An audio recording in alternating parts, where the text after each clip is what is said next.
الرحیم الحمد للہ وکفی وسلام علی عبادہ الذین اصطفی اما بعد۔ دیکھو، ہماری بات چل رہی تھی جنت کی۔ ہم جنت میں چلے گئے تھے، واپس آ گئے دنیا میں۔ انشاءاللہ آج پھر سے جنت میں جائیں گے اور جنت کی سیر کریں گے۔ ہم یہ جنت کے ٹور کے اندر نکلے ہیں کہ وہاں کے مناظر دیکھیں گے، وہاں کی جگہ دیکھیں گے، وہاں کی خوشبو لیں گے۔ تو ہم نکلے ہیں حقیقت میں انشاءاللہ اعمال کرنے کے بعد جائیں گے حقیقت میں، پھر کبھی نہیں نکلیں گے۔ ابھی تو ہم سیر کے لیے، جیسے دنیا میں انسان سیر کے لیے جاتا ہے ٹور کے لیے باہر، تو گھوم پھر کر واپس اپنے گھر پہ آ جاتا ہے، تو اسی طریقے سے ہم جنت کی سیر کر رہے ہیں۔ جی، تو کل تو ہم نے جنت کا رنگ دیکھا، جنت کی آب و ہوا کیسی ہوگی، جنت کا موسم کیسا ہوگا۔ آج انشاءاللہ جنت کی خوشبو کتنی فاصلے سے مہکتی ہوگی۔ حضرت ابو ہریرہ رضی اللہ عنہ فرماتے ہیں کہ میں نے جناب رسول اللہ صلی اللہ علیہ وسلم سے سنا، آپ نے ارشاد فرمایا، ان ریح الجنت لیوجد من مسیرت 100 عام، جنت کی خوشبو 100 سال کے فاصلے سے پائی جائے گی۔ ایسی خوشبو ہوگی اوریجنل، جو دنیا میں کبھی دیکھ ہی نہیں سکتے۔ کتنا 100 سال کا فاصلہ ہوگا، وہاں تک جنت کی خوشبو آئے گی، اور ایک روایت میں 40 سال کے فاصلے تک محسوس ہوگی۔ کون سے لوگ جنت کی خوشبو سے محروم رہیں گے؟ ہاں، ہر ایک کو نہیں ملے گی، بعض کو ملے گی، بعض اس کی خوشبو سے محروم ہوں گے۔ حضرت ابن عمر رضی اللہ عنہ سے روایت ہے کہ جناب رسول اللہ صلی اللہ علیہ وسلم نے ارشاد فرمایا، جس مسلمان نے کسی معاہدے یعنی ذمہ کافر کو قتل کیا، معاہدی مسلمان نے کسی ذمہ یا کسی کافر کو قتل کیا، وہ جنت کی خوشبو نہیں سونگھ سکے گا۔ جی، قاتل نہیں سونگھ سکے، جبکہ اس کی خوشبو 70 سال کی مسافت سے محسوس ہوگی۔ اور ایک حدیث میں یوں ہے کہ جنت کی خوشبو 500 سال کے فاصلے سے محسوس ہوں گی۔ حضرت معقل بن یسار رضی اللہ عنہ سے روایت ہے کہ جناب رسول اللہ صلی اللہ علیہ وسلم نے ارشاد فرمایا، جس شخص کو اللہ تعالیٰ اپنی رعایا کا حکمران بنائے، یعنی جو انسان بھی امیر بنے، چاہے وہ جماعت میں چند ساتھیوں کا امیر ہو، چاہے اپنے کمیونٹی کا چیئرمین ہو، وہ بھی ایک امیر ہوتا ہے، چاہے پھر اپنے علاقے کا ہو، تو یہ آگے آگے ایسے سارے کے سارے حکمران ہیں۔ وہ بڑے حکمران ہیں جو پورے ملک پر کرتے ہیں، اور یہ چھوٹے حکمران جو چھوٹی چیز پر کرتے ہیں۔ تو فرمایا کہ جو اللہ تعالیٰ اپنی رعایا کا حکمران بنائے، جس شخص کو اللہ تعالیٰ اپنی رعایا کا حکمران بنائے مگر اس نے رعایا کو نیکی کی تلقین نہ کی، جو انسان اس کے ماتحت لوگ ہیں ان کو نیکی کی دعوت نہیں دیتا ہے، نہ کی تو جنت کی خوشبو نہیں پا سکے گا۔ یہ ہے مطلب، یہ ہے کہ ہمیں تربیت کرتا رہنا چاہیے نیکی کی طرف، چاہے اپنے اولاد ہو، چاہے اپنا رشتہ دار ہو، چاہے دوست احباب ہو، اڑوس پڑوس ہو، سب کو ہمیں نیکی کی طرف دعوت دینی چاہیے۔ آنا نہ آنا یہ تو ہمارے ہاتھ میں نہیں ہے، لیکن ہم کہتے رہے تو ہمیں جنت کی خوشبو ملے گی، اور اگر ہم نے اس دعوت کو چھوڑ دیا تو جنت کی خوشبو سے محروم ہو جائیں گے۔ جس شخص نے والد کے علاوہ کسی اور کی طرف اپنی ولدیت کی، والد کے علاوہ، بعض مرتبہ کیا ہوتا ہے کسی کی اولاد نہیں ہے تو وہ اپنے رشتہ داروں میں سے کسی کی اولاد لے لی، گود لیا، اب وہ اپنے نام سے منسوب کر دیتے ہیں۔ اس کا نام مثال کے طور پر عبداللہ تھا، اور جس نے اولاد کو لیا ہے رشتہ داروں میں سے اس کا نام محمد ہے، تو محمد یا عبداللہ بن محمد کر دیتے ہیں، حالانکہ اس کے والد کا نام دوسرا تھا، ابو بکر تھا، تو عبداللہ بن ابو بکر ہی کہنا چاہیے، لیکن اس کا نام لوگ اپنے نام سے لگا دیتے اپنے، اور گویا یہ والد بن گئے حقیقی، حالانکہ حقیقی والد نہیں ہے، اس کو پالنے کے لیے لیا ہے اولاد کو.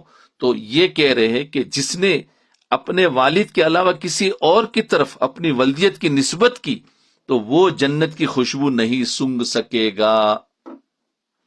یہ بہت عام ہے. اور اس کو شوق سے یعنی اس کو اپنا نام بھی بتا دیا، یعنی اپنے لڑکا بھی بتا دیا، اس کا سرٹیفکیٹ بھی بنا دیا، سب کچھ بنا دیتے ہیں. تو دیکھو کتنا بڑا گناہ ہے کہ کسی اور کے لڑکے کو اپنے نام سے نہیں، اس کا والد کا ہی نام ہو. جی لیکن آج تو کہ نہیں میرا مال پھر اسی کو ملے گا اور یہ سب کچھ کر دیتے. نہیں، شریعت کے ساتھ ہم کھیل رہے ہوتے ہیں.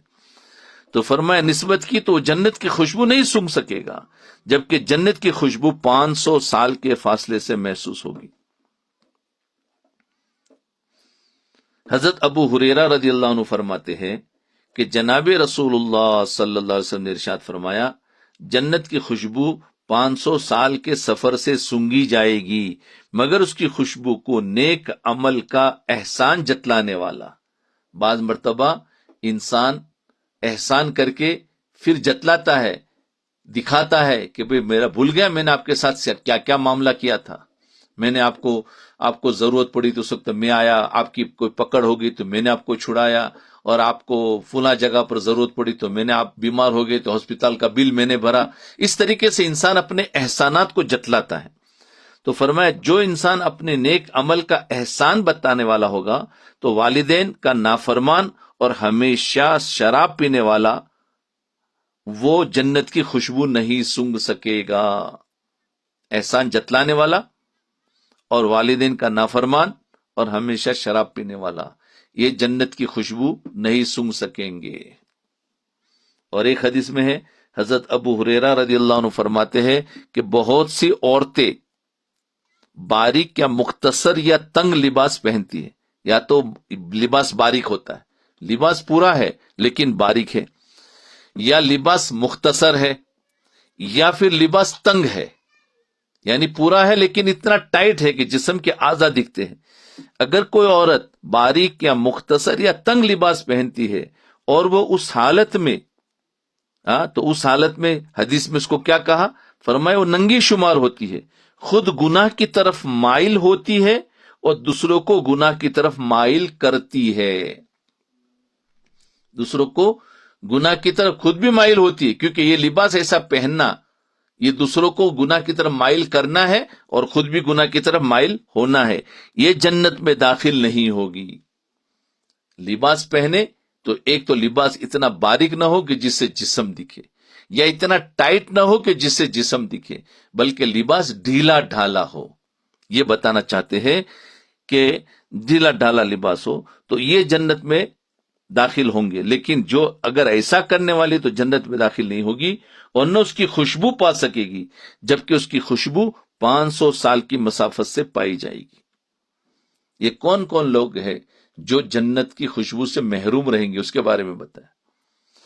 اور ایک حدیث میں حضرت جابر رضی اللہ عنہ فرماتے ہیں کہ جناب رسول اللہ صلی اللہ علیہ وسلم نے ارشاد فرمایا جنت کی خوشبو 1000 سال کے فاصلے سے بھی سونگھی جا سکے گی. اللہ کی قسم اس کو والدین کا نافرمان، یہ خوشبو کس کو نہیں ملے گی؟ والدین کا نافرمان، قطع رحمی کرنے والا جی، اور بوڑھا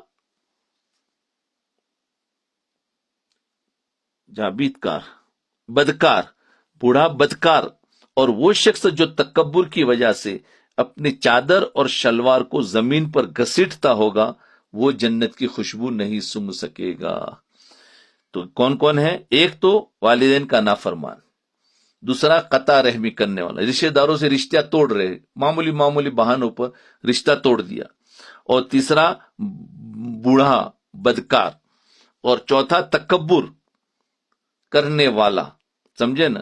اپنے شلوار کو، یہ مردوں کے لیے ہے، جو ٹخنوں سے نیچے زمین پر گھسیٹنے والا ہو، گھسیٹتا ہوگا تو یہ خوشبو نہیں سونگھ سکے گا. حضرت ثوبان رضی اللہ عنہ سے روایت ہے کہ جناب رسول اللہ صلی اللہ علیہ وسلم نے ارشاد فرمایا جو عورت اپنے خاوند سے بلا وجہ طلاق کا مطالبہ کرے گی، جو عورت اپنے خاوند سے بلا وجہ ہے عذر ہے تو ٹھیک ہے، لیکن بعض بس بلا وجہ ایک فیشن بن گیا ہے، بلا وجہ طلاق کا مطالبہ کرے گی تو اس پر جنت کی خوشبو تک سونگھنا حرام ہے۔ اور ایک حدیث میں ہے کہ حضرت عقبہ بن عامر رضی اللہ عنہ سے روایت ہے کہ جناب رسول اللہ صلی اللہ علیہ وسلم نے ارشاد فرمایا، جو شخص اس حالت میں فوت ہوتا ہے کہ اس کے دل میں ایک مسقال کے برابر بھی تکبر موجود ہو، مسقال ہوتا ہے ایک ذرہ، اس کے برابر بھی تکبر موجود ہو، تو اس شخص کے لیے جنت حلال نہیں ہوگی۔ اللہ اکبر کبیرہ، ہم سب پکڑے جائیں گے، جنت حرام ہوگی۔ دیکھو تکبر ذرا بھی ہوگا، یاد رکھے تکبر تو ہر انسان میں فطرتاً بھرا ہوا ہے، کوئی انکار نہیں کر سکتا۔ اس تکبر کو نکالنے کے لیے ایک محنت ہے، اس لیے شریعت نے جو اعمال دیے ہیں وہ تکبر کو نکالنے کے لیے دیے۔ اعمال کی پابندی کریں گے تو خود بخود ہمارے اندر تواضع آئے گی۔ لیکن آج فلاں کیا کہے گا، فلاں کیا کہے گا، تو یہ کیا ہے؟ یہی تو تکبر ہے۔ بھئی کوئی کچھ بھی کہے، مجھے اللہ کا حکم اس کو کرنا ہے، کرنا ہے، یہ تواضع ہے۔ اللہ کے حکم کو توڑ دینا اس وجہ سے کہ فلاں کیا کہے گا، یہی تو تکبر ہے۔ کیوں؟ کہ تمہیں اپنی ذلت محسوس ہو رہی ہے۔ اللہ کے حکم کو پورا کرنے پر جو ذلت آتی ہے وہ ذلت نہیں ہے، وہ تو عزت ہے جی۔ اور چھوڑ دینا اللہ کے حکم کو، اور جو چھوڑنے پر جو عزت ملتی ہے وہ عزت نہیں ہے، وہ ذلت ہے، وہ تکبر ہے، وہ خوشبو نہیں سونگھ سکے گا جنت میں داخل ہو، اس کے لیے جنت حلال نہیں ہو، نہ تو اس کی خوشبو سونگھ سکے گا اور نہ اس کو دیکھ سکے گا۔ اندازہ لگائیے ہمارے اندر کتنا تکبر۔ آج ذرا کسی کو کچھ بولو تو اس کا پارا چڑھ جاتا ہے، رشتہ داریاں ٹوٹ جاتی ہے تکبر کی وجہ سے، شریعت ٹوٹتی ہے تکبر کی وجہ سے، توڑ ہوتا ہے ایک دوسرے میں تکبر کی وجہ سے جی، غصہ آتا ہے تکبر کی وجہ سے، لڑائی ہوتی ہے سب تکبر کی وجہ سے۔ تو یہ سارے یعنی بیماریوں کی جڑ ہے، اس لیے ہمیں شریعت پر عمل کریں گے، پورے شریعت پر، تو انشاءاللہ تکبر نہیں آ سکتا۔ حضرت ابن عباس رضی اللہ عنہ فرماتے ہیں کہ جناب رسول اللہ صلی اللہ علیہ وسلم نے ارشاد فرمایا، آخر زمانے میں ایک قوم ایسی ہوگی جو کالا خضاب کرے گی۔ ایک قوم ایسی، یہ مردوں کے لیے، یعنی سفید بال ہو گئے اور وہ کالے کریں گے، کالا خضاب کریں گے جیسے کبوتروں کے پوٹے ہوتے ہیں۔ یہ جنت کی خوشبو نہیں سونگھ سکیں گے بغیر عذر کے۔ کسی کو عذر ہو، مفتی سے پوچھ لیا ہو تو اس کو حرج نہیں ہے، لیکن ویسے ہی جوان بننا چاہتے ہیں، اللہ نے اس کو سفید بال کر دیے اور یہ جوان بننا چاہتا ہے کہ نہیں، تو ایسے لوگوں کو بھی جنت کی خوشبو نہیں سونگھ سکیں گے۔ حضرت انس رضی اللہ عنہ نے جنت کی خوشبو زمین پر پائی ہے، حضرت انس رضی اللہ عنہ، جبکہ جنت سب آسمانوں سے اوپر ہے۔ ان اعمال بد کی وجہ سے جنت کی خوشبو سے محروم رہنے کا مطلب یہ ہے کہ یہ لوگ جنت میں داخل نہیں ہو سکیں گے۔ ہاں، جب یہ جہنم میں سزا پا چکیں گے یا اللہ کی رحمت سے ان کی بخشش ہو جائے گی، یا ان برے کاموں سے دنیا میں توبہ کر لیں گے اور ان کا گناہ معاف ہو جائے گا، تو ان کو جنت کی خوشبو بھی پہنچے گی اور یہ جنت میں بھی جائیں گے۔ یہ جو جنت کی خوشبو کا مختلف مسافتوں سے پایا جانا، اتنی دوری سے پایا جانا، احادیث میں وارد ہوا ہے، یہ مختلف لوگوں کے اعمال اور درجات کے حساب سے ہے۔ کسی کو ایک یعنی 100 سال کے مسافت پر ملے، کسی کو 40 سال کے، کسی کو 500 سال، کسی کو 1000 سال، یہ اس کے اعمال کی وجہ سے ہے۔ یہ اللہ تعالیٰ کی منشا پر موقوف ہے، وہ جس کو جتنے فاصلے سے چاہے جنت کی خوشبو پہنچا دے یا جنت کی خوشبو سے پردے ہٹا دے جی۔ یہ تو جنت کی خوشبو کے بارے میں تھا۔ اب جنت ہمیشہ رہے گی، جو جنت میں چلا گیا نا، پھر وہ جنت ہمیشہ اس کے پاس رہے گی، اب نہیں نکالا جائے گا۔ آیت ہے، اللہ تعالیٰ فرماتے ہیں، وَأَمَّا الَّذِينَ سَعِدُوا فَفِي الْجَنَّةِ خَالِدِينَ فِيهَا مَا دَامَتِ السَّمَاوَاتُ وَالْأَرْضُ إِلَّا مَا شَاءَ رَبُّكَ عَطَاءً غَيْرَ مَحْدُودٍ مجزوز۔ اور پس وہ لوگ جو نیک بخت ہے وہ جنت میں ہوں گے، اور وہ اس میں داخل ہونے کے بعد ہمیشہ ہمیشہ رہیں گے. نیک لوگ جنت میں داخل ہونے کے بعد ہمیشہ ہمیشہ رہیں گے جب تک آسمان و زمین قائم ہیں. وہ جنت میں جانے سے پہلے کچھ سزا گناہوں کی بھگت چکے ہو وہ بھی جنت سے کبھی نہ نکلیں گے. ہاں اگر خدا کو ہی نکالنا منظور ہو تو دوسری بات ہے، مگر یہ یقینی ہے کہ خدا یہ بات کبھی نہ چاہے گا، پس نکلنا بھی کبھی نہ ہوگا، بلکہ وہ غیر منقطع عطیہ ہوگا. یعنی ایسا عطیہ اور ایسا ہدیہ ہے جنت کہ اس میں سے دوبارہ ہمیں نکالا نہیں جائے گا. اور ایک جگہ ارشاد ہے، اللہ تعالیٰ فرماتے ہیں ان ھذا لرزقنا ما لہ من نفاد، بے شک یہ جنت ہماری عطا ہے جس نے کبھی ختم ہی نہیں ہونا ہے. اور دوسری ایک آیت اس کا ترجمہ ہے کہ جنت کا پھل اور سایہ ہمیشہ رہے گا.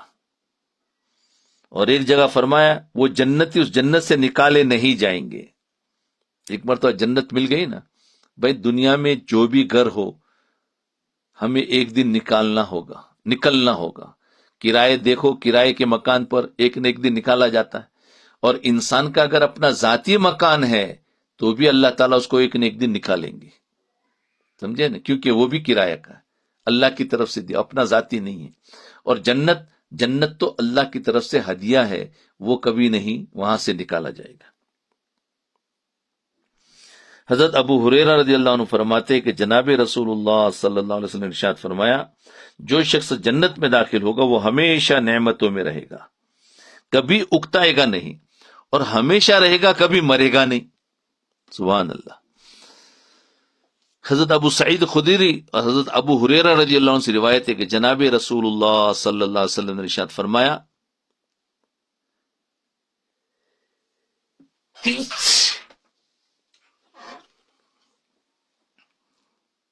ینادی منادی ان لکم ان تصحوا فلا تسقموا ابدا وان لکم ان تحیوا فلا تموتوا ابدا وان لکم ان تشبوا فلا تحرموا ابدا وان لکم ان تنعموا فلا تباسوا ابدا فذلك قوله عز وجل. جنت میں داخل ہونے کے بعد جنتیوں کو ایک منادی ندا کرے گا، ایک اعلان کرنے والا اعلان کرے گا کہ تمہارے لیے خوشخبری ہے کہ تم صحت مند رہوں گے، جاؤ ابھی کبھی بیمار نہیں ہوں گے. اور تمہارے لیے بھی خوشخبری ہے کہ تم اب ہمیشہ زندہ رہو گے، کبھی نہیں مرو گے. اور تمہارے لیے یہ بھی خوشخبری ہے کہ تم جوان رہو گے، کبھی بوڑھے نہیں ہوں گے. اور تمہارے لیے یہ بھی خوشخبری ہے کہ تم ناز اور نعمتوں میں رہو گے، کبھی دکھ نہ دیکھو گے. اللہ تعالیٰ کا اسی کے متعلق ارشاد ہے کہ ان جنت والوں کو پکار کر کہا جائے گا کہ جنت تم کو دے دی گئی ہے تمہارے اعمال حسنہ کے بدلے میں، اس لیے دنیا کے اندر اعمال کر لو تو جنت ہمیشہ ملے گی. اب جنت کے دربان اور محافظ لو، جنت میں چوری تو ہوگی نہیں، لیکن جنت میں بھی دربان ہوں گے. جیسے ہم اپنے گھروں کے لیے جو کمپاؤنڈ بناتے ہیں، گیٹ بناتے ہیں، گیٹ پر ایک دربان رکھتے ہیں. وہ تو دربان اس لیے رکھتے ہیں کہ کوئی غلط آدمی اندر نہ جائے، لیکن جنت میں دربان ہوں گے. وہ کیوں؟ تو ذرا سنیے. وَسِيقَ الَّذِينَ اتَّقَوْا رَبَّهُمْ إِلَى الْجَنَّةِ زُمَرًا حَتَّى إِذَا جَاءُوهَا وَفُتِحَتْ أَبْوَابُهَا وقال لهم خزنتها سلام علیکم طبتم فادخلوها خالدین. جو لوگ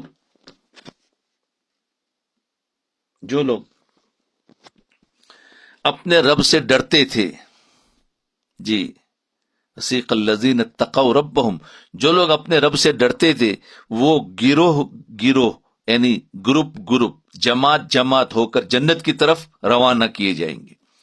یہاں تک کہ جب اس جنت کے پاس پہنچیں گے اور اس کے دروازے پہلے سے کھلے ہوئے ہوں گے تاکہ داخل ہونے میں ذرا بھی دیر نہ لگے. فتحت ابوابها، جائیں گے پھر کھلے گا نہیں بلکہ پہلے سے کھلے ہوں گے، تو اس کے دروازے پہلے سے کھلے ہوں گے تاکہ داخل ہونے میں ذرا بھی دیر نہ. وہاں سے محافظ فرشتے ان سے بطور اکرام اور ثنا کے کہیں گے. وہاں کے جو محافظ ہیں وہ محافظ ہمارے اکرام کے لیے ہوں گے، وہ اس کے لیے نہیں کہ کوئی غلط آدمی آ جائے، نہیں، وہ ہمارے اکرام کے لیے ہوں گے، دربان ہوں گے، محافظ ہوں گے. اور کیا کہیں گے؟ السلام علیکم، سلام علیکم طبتم فادخلوها خالدین. وہ ہمیں کہیں گے ارے تم مزے میں رہو، مزے میں، اور اس جنت میں ہمیشہ رہنے کے لیے داخل ہو جاؤ.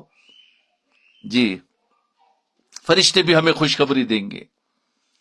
اللہ تعالیٰ تو دے گا کہ جنت تمہارے لیے دے دی، فرشتے بھی آئیں گے تمہارے لیے ہے. جیسے کوئی بڑا میزبان ہو اور اس کو مہمان جب اس کے پاس جاتا ہے تو اس کے جو خادم ہوتے ہیں کہتے ہیں یہ روم آپ کو دے دیا ہے، آپ اس میں رہ سکتے جتنا چاہے. تو خادم کہتے. تو اس طریقے سے جنتی بھی کہیں گے کہ سلام علیکم طبتم فادخلوها خالدین. جی، جنت کے تمام محافظ اور دربان، فرشتوں کے سردار، فرشتے کا ذکر اس حدیث میں آپ پڑھیں گے جو صرف حضور صلی اللہ علیہ وسلم کے اکرام کے لیے خود جنت کا دروازہ کھولے گا. ایک حدیث مزید اس مضمون کی ذکر کی جاتی ہے جس سے جنت کے دربانوں کا علم حاصل ہوتا ہے. حضرت ابو ہریرہ رضی اللہ عنہ فرماتے ہیں کہ جناب رسول اللہ صلی اللہ علیہ وسلم نے ارشاد فرمایا، جو شخص اپنے مال میں سے اللہ کے راستہ، جہاد یا ہر نیک موقع میں جوڑ کر کے یعنی جو شخص اپنے مال میں سے اللہ کے راستے میں جوڑ کر کے یعنی جو چیز دے اس کا جڑا کر کے دے، جیسے 2 اونٹ جوڑا دے، 2 چیزیں دے جوڑا کر کے، کہ جو جوڑا کر کے دے، جیسے 2 اونٹ، 2 بکریاں وغیرہ، یا کوئی چیز بھی دے اور اس کے ساتھ کوئی اور چیز بھی ملا دے، چاہے 2 اونٹ نہ ہو یا 1 اونٹ ہو اور 1 بکری ہو، ایسا بھی ہو سکتا ہے. تو جو بھی کوئی چیز اور ملا دے، جیسے روپیے دے تو ان کے ساتھ کپڑا بھی دے دے، تو اس کو ہر دروازے سے، تو جو آدمی ایسا کرے گا تو اس کو ہر دروازے سے جنت کے دربان پکاریں گے، اے فلاں ادھر سے داخل ہو. جنت کے دربان اس کو پکاریں گے، ارے ادھر سے آ جاؤ، وہ کہیں گے ادھر سے آ جاؤ. جنت کے سب سے بڑے خازن، محافظ، منتظم، نگران دربان کا نام ہے رضوان. جنت کا سب سے بڑا جو دربان ہوگا اس کا نام ہے رضوان. اس کا رضوان کا نام رضا سے ماخوذ ہے. وہ ہمیشہ ہنستا رہے گا.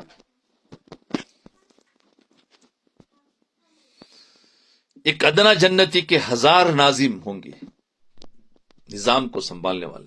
حضرت ابو ہریرہ رضی اللہ عنہ فرماتے ہیں کہ جناب رسول اللہ صلی اللہ علیہ وسلم نے ارشاد فرمایا، اخیر میں جنت میں داخل ہونے والا چل رہا ہوگا. اخیر میں جو جنت میں داخل، اس کا قصہ آپ نے پڑھ لیا. جو اخیر میں داخل ہونے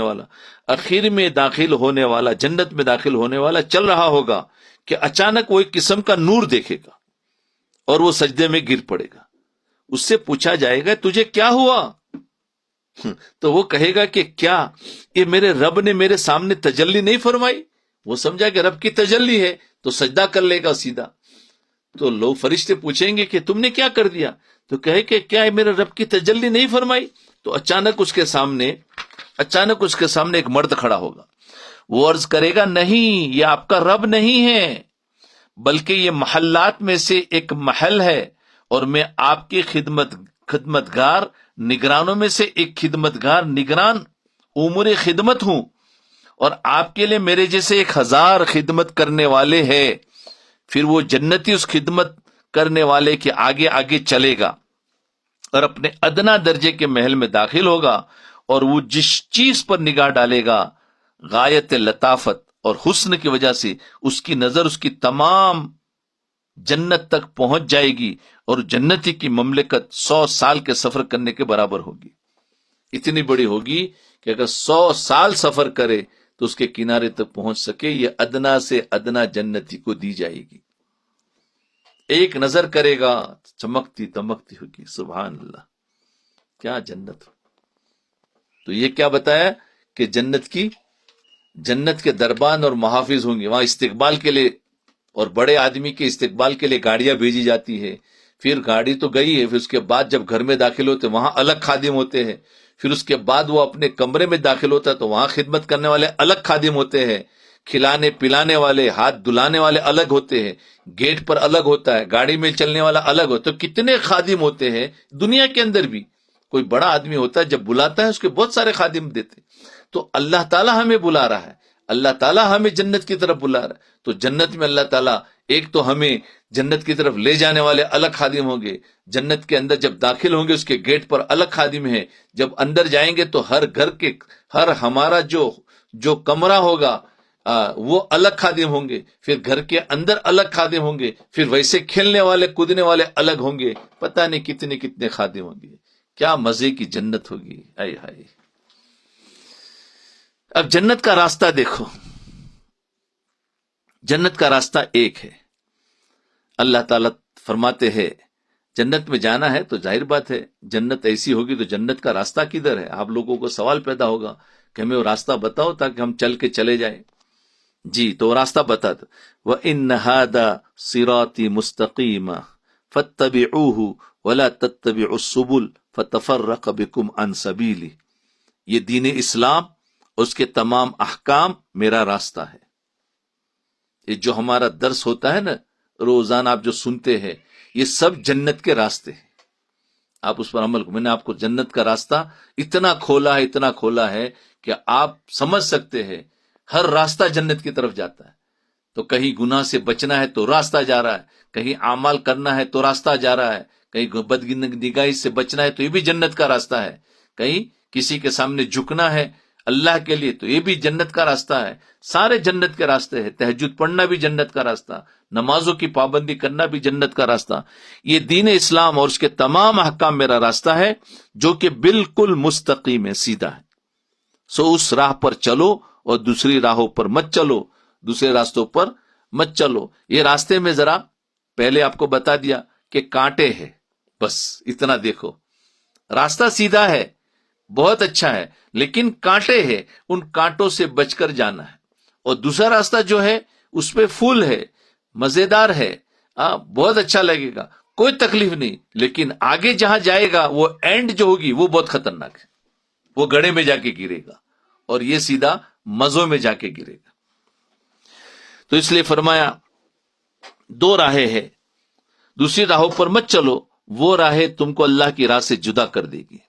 اس آیت مبارکہ سے معلوم ہوا کہ اللہ کا دین ایک ہے، یاد رکھنا، باقی مذہب اور گمراہی کے راستے بہت ہیں، صرف اللہ کے دین اسلام میں نجات ہے اور دوسرے کسی مذہب میں نہیں ہے۔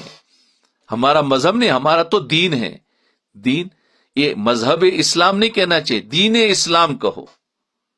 دین اسلام کے علاوہ سارے مذہب ہے، یہودی مذہب، عیسائی مذہب، لیکن اسلام دین ہے۔ جی تو فرمایا دوسرے کسی مذہب میں نہیں۔ چنانچہ حضرت عبداللہ بن مسعود رضی اللہ عنہ فرماتے ہیں کہ جناب رسول اللہ صلی اللہ علیہ وسلم نے ہمارے سامنے ایک لکیر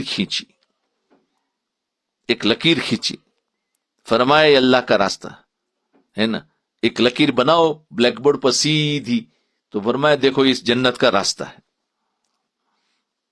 لکیر کھینچی اور فرمایا اللہ کا راستہ ہے۔ پھر آپ نے اس لکیر کے دائیں بائیں، اس سیدھی لکیر کے دائیں بائیں چھوٹی چھوٹی لکیریں بنائی، بہت سی لکیریں کھینچی اور فرمایا یہ بھی راستے ہیں، ان میں سے ہر ایک راستے سے شیطان گمراہ کرتا ہے، یہ سیدھا راستہ آپ چلو گے تو جنت جائے گا، اور لیفٹ رائٹ جو آپ نے لگائے ہیں تو فرمایا یہ راستے گمراہی کی طرف لے جاتے ہیں، شیطان گمراہ کرتا ہے۔ پھر آپ نے مذکورہ بالا آیت پڑھی اور اپنی اس مثال کی وضاحت فرمائی۔ حضرت جابر رضی اللہ عنہ فرماتے ایک دن رسول اللہ صلی اللہ علیہ وسلم ہمارے سامنے تشریف لائے، فرمایا میں نے خواب میں دیکھا کہ گویا کہ جبرائیل اسلام میرے سرہانے کے پاس ہے، جبرائیل سرہانے کے پاس اور میکائیل میرے پاؤں کے پاس، ان دونوں میں سے ایک نے اپنے ساتھی سے کہا تم ان محمد صلی اللہ علیہ وسلم کے لیے مثال بیان کرو، تو اس نے آپ صلی اللہ علیہ وسلم سے مخاطب ہو کر کہا اپنے کانوں کی پوری توجہ سے سنو اور اپنے دل کی توجہ سے غور کرو، آپ کی مثال اور آپ کی امت کی مثال، نبی اسلام کی مثال بتائی دو فرشتوں نے، آپ کی مثال اور آپ کی امت کی مثال اس بادشاہ کی مثال جیسی ہے جس نے ایک محل بنایا ہو، اس میں کئی کمرے تعمیر کیے ہو، پھر دسترخوان بچھایا ہو، پھر ایک قاصد کو روانہ کیا ہو کہ وہ لوگوں کو کھانے کی طرف دعوت دے، پس ان میں سے کچھ لوگوں نے قبول کیا ہو اور کچھ نے انکار کیا ہو، پس بادشاہ تو اللہ ہے۔ تو اب یہ مثال بتا دی، تو یاد رکھو بادشاہ تو اللہ ہے اور محل اسلام ہے. بادشاہ اللہ ہے.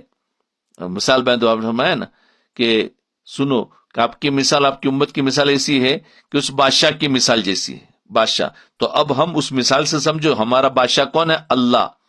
اور وہ محل جس کی طرف بلایا جا رہا ہے وہ محل اسلام ہے، اور وہ گھر جنت ہے. اور یہ محمد صلی اللہ علیہ وسلم کون ہے؟ وہ بلانے والے ہیں کہ لوگوں کو بھیجا، بولے جاؤ بلاؤ. تو نبی علیہ السلام اور آپ کے صحابہ بلانے والے ہیں، قاصد ہے. بس جس نے آپ کی دعوت پر لبیک کہا وہ اسلام میں داخل ہوا.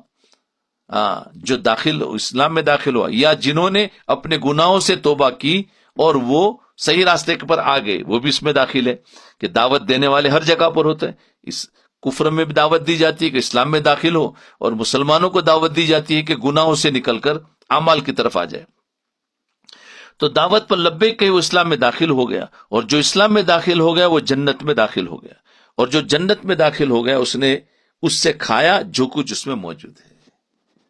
تو یاد رکھو، بادشاہ اللہ ہے، محل اسلام ہے، اور بلانے والے نبی علیہ الصلوۃ والسلام کیا دین ہے کہ وہ لوگ بلا رہے ہیں کہ اس محل کی طرف آ جاؤ، اور اللہ کی طرف سے دعوت ہے، یعنی پھر انسان جنت میں کھائے گا. یہ تو تھا جنت کا راستہ. تو سمجھ میں آ گیا جنت میں جانا ہے تو جنت کا راستہ بہت سیدھا ہے. جی ہر ایک جا سکتا ہے، لیکن کیا کرے، ہمارے ساتھ چلتے چلتے سیدھے راستے کی طرف تھوڑا سا لیفٹ رائٹ میں ہم چلے جاتے. ذرا اچھا لگتا ہے، کوئی مل گیا، اس نے کہا ارے تم یہ نہیں ایسا چلو، تو ہم راستہ موڑ لیتے. پھر وہاں سے آ کر کسی نے سمجھایا، پھر راستے سے پھر ہم سیدھے راستے کی طرف آتے ہیں. تو یاد رکھیں دنیا میں ایسا ہوتا رہتا ہے. اس لیے ہمیشہ علماء کرام، مفتیان کرام سے پوچھ کر چلو. باہر ایسی ہوائیں چل رہی ہے جو ہماری ایمان کو خراب کر دیتی ہے، یعنی ہمیں سیدھے راستے سے ہٹا دیتی ہے.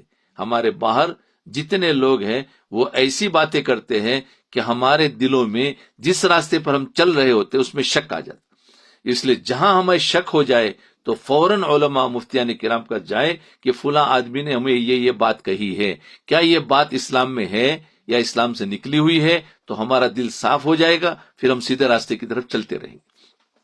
اور جنہوں نے پوچھنا چھوڑ دیا مفتیان کرام سے، علماء کرام سے، اللہ والوں سے، تو فرمایا جنہوں نے پوچھنا چھوڑا پھر وہی لوگ راستے سے بھٹک جاتے ہیں. کیوں کہ باہر کی باتوں پر عمل کر لیتے ہیں یا شک میں آ جاتے تو بھٹک جاتے. اس لیے ہمیشہ اللہ تعالیٰ نے جو بنائے ہیں علماء، یہ وارثین انبیاء جو ہے، ان سے پوچھ کر چلتے رہے. اب آگے دیکھو، جنت اور دوزخ کا مناظرہ ہوا. جنت اور دوزخ کا مناظرہ. حضرت ابو ہریرہ رضی اللہ عنہ فرماتے ہیں کہ جناب رسول اللہ صلی اللہ علیہ وسلم نے ارشاد فرمایا، جنت اور دوزخ نے آپس میں جھگڑا کیا تو دوزخ نے کہا مجھے ظالم اور جابر اور متکبر لوگوں کے ساتھ ترجیح دی گئی ہے. دوزخ فخر کرنے لگی کہ تم کیا سمجھتے ہو، میرے اندر جو آنے والے ہیں نا وہ تو ظالم ہو گئے، جابر ہو گئے، متکبر ہو گئے، بڑے بڑے لوگ میرے اندر آنے والے. جہنم نے کہا کہ بڑے بڑے لوگ میرے اندر آنے والے کہ اللہ ان لوگوں کو میرے اندر داخل فرمائیں گے. اور جنت نے کہا میں بھی کم نہیں ہوں، میرے اندر بھی کمزور، دنیا کے اعتبار سے گھٹیا، ذلیل سمجھے جانے والے لوگ داخل ہوں گے، میرے اندر ایسے لوگ داخل ہوں گے. تو جنت تو ظاہر بات ہے فخر کریں گے میرے اندر بڑے بڑے، اور جنت میرے اندر تو کمزور لوگ ہوں گے، ذلیل لوگ ہوں گے، دین پر چلنے ان کی دنیا میں کوئی عزت نہیں ہوں گی. تو اللہ تبارک تعالیٰ نے فیصلہ کرتے ہوئے دوزخ سے فرمایا تو میرا عذاب ہے، میں تیرے ساتھ جیسے چاہوں گا عذاب دوں گا. اور جنت سے فرمایا تو میری رحمت ہے، میں تیرے ساتھ جیسے چاہوں گا رحمت سے نوازوں گا. اور ہاں تم میں سے ہر ایک کے لیے پورا پورا بھراؤ ہے، یعنی میں جنت کو کہا میں جنت کو بھی بھروں گا، اور جہنم سے کہا میں جہنم کو بھی بھروں گا. بس دوزخ کی قیامت کے دن یہ حالت ہوگی کہ وہ سیر ہونے کا نام نہ لے گی. دوزخ جو ہے نا اس میں جتنے ڈالیں گے پتہ نہیں کہاں چلے گا. دوزخ کہیں گے میں تو ابھی تک بھری نہیں ہوں، سیر ہونے کا نام نہ لے گی، حتیٰ کہ اللہ تبارک تعالیٰ اس میں اپنا پاؤں مبارک رکھیں گے اور فرمائیں گے بس بس، پھر دوزخ کہیں گے او بھر گئی بھر گئی۔ تو اس وقت جا کر کے سیر ہوگی اور اس کا ایک حصہ دوسرے میں سمٹ جائے گا، مگر اللہ تعالیٰ کسی پر ظلم نہیں کریں گے کہ دوزخ کے بننے کے لیے ناحق طور پر لوگوں کو دوزخ میں ڈال دے۔ ایسا نہیں کریں گے کہ چلو بھائی بھری نہیں ہے، چلو اس کو اس میں ڈال دو، نہیں، جنت میں ڈالیں گے جتنا انصاف کے ساتھ ہوگا، اور جہنم میں اگر لوگ کم گئے تو پھر اللہ تعالیٰ اس کو دوسرے طریقے سے بھر دیں گے، اور جنت کی حالت ہوگی کہ اس کو کے لیے ایک نئی، اور وہ بھرے گی نہیں تو اللہ تعالیٰ اس کے لیے ایک نئی مخلوق پیدا کریں گے، جی، پھر اس کو جنت میں داخل کریں گے۔ سبحان اللہ۔ تو بتاؤ صحیح، ایک ایک جنتی کو اتنی بڑی بڑی جنت ملے گی، پھر بھی جنت بھرے گی نہیں، اتنی بڑی ہوگی، اندازہ لگاؤ کتنی ہوگی، ہم اس کا تصور بھی نہیں کر سکتے۔ جی، جنت کے دروازے 2 دن کھلتے ہیں اس دنیا کے اعتبار سے۔ حضرت ابو ہریرہ رضی اللہ عنہ فرماتے ہیں کہ جناب رسول اللہ صلی اللہ علیہ وسلم نے ارشاد فرمایا، تفتح ابواب الجنت فی کل یوم 52، جنت کے 2 دروازے ہر سوموار اور ہر جمعرات میں کھولے جاتے ہیں۔ دروازے 2 دن کھلتے ہیں، کون سے؟ پیر کے دن، یعنی اتوار کے بعد جو دن آتا ہے پیر، اور دوسرا جمعرات کو کھولا جاتا ہے۔ 2 دن جنت کے دروازے کھلتے ہیں، اور جنت الفردوس ہر سوموار اور جمعرات کو کھلتی ہے۔ شمر بن عطیہ رحمت اللہ علیہ فرماتے ہیں کہ اللہ تعالیٰ نے جنت الفردوس کو اپنے دست مبارک سے پیدا کیا، اور اس کو وہ ہر جمعرات کو کھولتے اور فرماتے ہیں کہ تو میرے اولیاء دوستوں کے لیے اپنی پاکیزگی میں اور بڑھ جا، میرے اولیاء دوستوں کے لیے حسن میں اور بڑھ جا۔ جی، تو جنت الفردوس ہر جمعرات اور ہر پیر کو کھولی جاتی ہے، پھر اس شخص کی بخشش کر دی جاتی ہے جو اللہ تعالیٰ کے ساتھ کسی کو شریک نہیں کرتا، اور اس شخص کی بخشش نہیں ہوتی جس کے درمیان اس کے بھائی کے درمیان دشمنی ہو۔ جی، تو جنت کو مطلب کہاں کب کون سے دن کھلتی ہے تو یاد رکھ، اسی لیے ان 2 دنوں میں روزہ بھی رکھنا سنت ہے، آپ صلی اللہ علیہ وسلم کی عادت تھی۔ پھر اس کے علاوہ وہ 13 اور 14 اور 15 چاند کے اعتبار سے بھی، اور ویسے ہفتے میں 2 دن۔ تو یہ ہے۔ اب جنت کے دروازے دیکھو، قرآن پاک میں دروازوں کا ذکر ہے، وسیق الذین اتقوا ربهم الی الجنۃ زمرا حتی اذا جاؤوها وفتحت ابوابها، جو لوگ اپنے رب سے ڈرتے تھے وہ گروہ در گروہ ہو کر جنت کی طرف شوق دلا کر جلدی روانہ کیے جائیں گے، یہاں تک کہ جب اس جنت کے پاس پہنچیں گے اس کے دروازے پہلے سے کھلے ہوئے پائیں گے تاکہ جنت میں داخل ہونے میں ذرا بھی دیر نہ لگے۔ جنت عدن مفتحت لہم الابواب، ہمیشہ رہنے کے باغات ہے جن کے دروازے ان جنتیوں کے لیے کھلے ہوں گے۔ والملائکۃ یدخلون علیہم من کل باب، اور فرشتے ان کے پاس ہر دروازے سے آتے ہوں گے۔ قرآن پاک کی مذکورہ تینوں آیات سے صرف جنت کے دروازوں کو ذکر کیا گیا ہے کہ ان کی تعداد نہیں بتلائی گئی، تعداد کی وضاحت احادیث میں وارد ہوئی جس کو بتایا جائے گا۔ جنت کے 8 دروازے حدیث میں آئے۔ حضرت ابن مسعود رضی اللہ عنہ فرماتے ہیں کہ جناب رسول اللہ صلی اللہ علیہ وسلم نے ارشاد فرمایا، جنت کے 8 دروازے، 7 بند ہے، ایک توبہ کے لیے کھلا ہوا ہے، یہاں تک کہ سورج مغرب سے طلوع ہو جائے گا۔ مغرب سے ڈوبتا ہے نا، ہمیشہ مشرق سے طلوع ہوتا ہے، مغرب میں ڈوبتا ہے۔ ایک دن آئے گا کہ وہ مغرب سے نکلے گا، پھر مغرب میں جا کر ہی ڈوب جائے گا، پھر مشرق سے شروع ہوگا۔ تو جس دن مغرب سے نکلا یہ علامت ہے کہ توبہ کا دروازہ بند، توبہ کا دروازہ بند۔ گویا اب یہ ہے کہ جنت میں داخل ہونے کے دروازے بند ہو گئے، اس لیے اس کو ہم سب کو چاہیے کہ اس دن کے آنے سے پہلے پہلے اپنے گناہوں کی سچی پکی توبہ کر لے، ورنہ جب یہ ہو گیا اس کے بعد دنیا چلے گی جیسے چل رہی ہے، لیکن اب توبہ کسی کی قبول نہیں، گویا جنت کو سیل کر دیا ہے، جس کو دینا تھا ان کے لیے دے دیا، اب دوسرا چاہے گا میں توبہ کر کے چلا جاؤں، اس کو نہیں موقع نہیں ملے گا۔ رسول اللہ صلی اللہ علیہ وسلم نے ارشاد فرمایا، جنت کے 8 دروازے اور جہنم کے 7، ان دونوں حدیثوں میں جنت کے 8 دروازوں کا ذکر کیا گیا. بعض علماء نے جنت کے 8 اور جہنم کے 7 دروازے سے یہ استدلال فرمایا ہے کہ چونکہ اللہ تعالیٰ کی رحمت کے غضب سے وسیع ہے، اللہ تعالیٰ کی رحمت جو ہے نا وہ وسیع ہے آپ کے غضب سے، اس لیے جنت کے دروازے جہنم کے دروازوں سے زیادہ ہے، کیونکہ جنت اللہ کی رحمت ہے اور دوزخ اللہ کا عذاب ہے. اور ویسے اللہ تعالیٰ کی جو غضب ہے وہ کم ہے لیکن رحمت زیادہ ہے، اس لیے اس کے 8 دروازے بتا کر یہ بتایا کہ میری رحمت بڑی ہے، اور اس کے 7 دروازے بتا کے میرا غضب چھوٹا ہے رحمت. اب ذیل میں اور بہت سے بیان احادیث کی جاتی جن میں جنت کے 8 دروازوں کا بالعموم ذکر پایا جاتا ہے، چونکہ ان کے ساتھ ہر دروازے سے متعلق کوئی نہ کوئی خصوصیت عمل وغیرہ موجود ہے، اس لیے مختلف عنوانات کے تحت ان کو ذکر کیا جائے. جنت کے دروازوں کے نام. جنت کے 8 دروازے. ایک دروازہ باب المصلین، نمازیوں کا دروازہ. ایک دروازہ ہے باب الصائمین، روزے داروں کا دروازہ. اور ایک دروازہ ہے باب الصادقین، صادقین کا دروازہ. اور ایک باب المتصدقین یعنی باہمی دوستی رکھنے والوں کا دروازہ. اور ایک 5واں دروازہ ہے باب القانتین، عاجزی اور زاری دکھانے والوں کا، تواضع والوں کا دروازہ ہے. اور ایک 6واں دروازہ ہے باب الذاکرین یعنی یاد خدا کرنے والوں کا دروازہ، جو خدا کو یاد رکھنے والے، دھیان کر اللہ کو یاد کر کے کام کرنے والوں کا. اور 7واں دروازہ ہے باب الصابرین، صبر کرنے والوں کا دروازہ، جو مصیبتیں آتی اس پر صبر کرتے ہیں. اور ایک 8واں دروازہ ہے باب الخاشعین، عاجزی کرنے والوں کا دروازہ. اور ایک دروازہ ہے باب المتوکلین، توکل کرنے والوں کا دروازہ. فائدہ: شروع حدیث میں جنت کے 8 دروازے بیان کیے گئے، جبکہ ان کی تفصیل میں 9 دروازوں کا ذکر ہے. یا تو باب القانتین اور باب الخاشعین سے ایک ہی دروازہ مراد ہے، اس کے نام 2 ذکر کیے، یا راوی کو غلطی کی گئی ہے. تو یہ تو جنت کے دروازے کا نام آ گیا. اللہ اکبر. بس یہیں پر رکھتے ہیں. پھر جنت کے اور مختلف دروازے ہیں، اس کے علاوہ بھی اور بھی بہت سارے دروازے ہیں، تو انشاءاللہ دوسرا ہم بعد میں کریں گے. اب جنت کے دروازے بھی دیکھ لیے، جنت کا سب کچھ دیکھ لیا، جنت کا راستہ بھی دیکھ لیا. اب واپس آ جاؤ، انشاءاللہ اس راستے پر چلنے کی تیاری شروع کر دیتے ہیں. ٹھیک ہے، نیت کرے کہ اللہ تعالیٰ اور اللہ سے مانگے کہ اللہ جنت الفردوس مقام عطا فرما.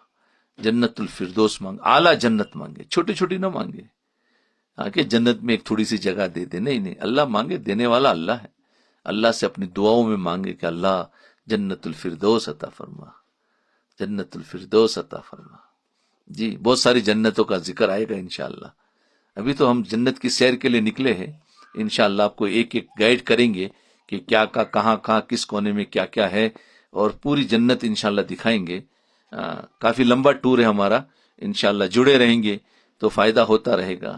تو انشاءاللہ چلتے رہیں. چلو ابھی تھوڑی دیر مراقبہ کر لیں.